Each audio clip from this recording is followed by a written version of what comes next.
Popeye and the Emperor of the Night is an animated feature film from 1987. This is directed by Hal Sutherland and is written by Robbie London, Barry O'Brien and Dennis O'Flaherty.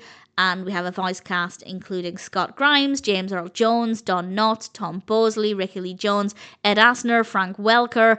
Great voice cast, quite nice animation style, and a pretty interesting narrative. Pinocchio and Willikers, who is a glowworm who takes the role of his conscience, go in search of this jewel box. They have to retrieve this jewel box, and on the way they encounter various characters, of course, including the character called the Emperor of the Night, who makes things very difficult. And I won't say any more than that. I don't want to give away too much information, but I will say that the narrative works well.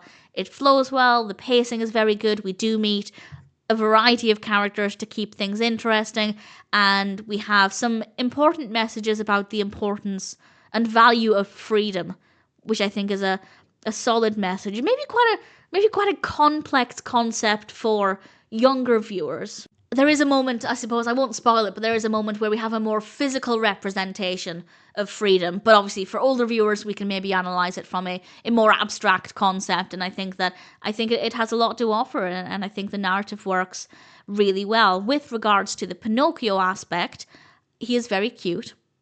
He has a really nice character design. I like the design of Geppetto and the fairy, and Willikers is adorable as well. We also have some great voice acting, of course, some really nice music. The animation quality itself is really satisfying, a lot of bright, bold colours.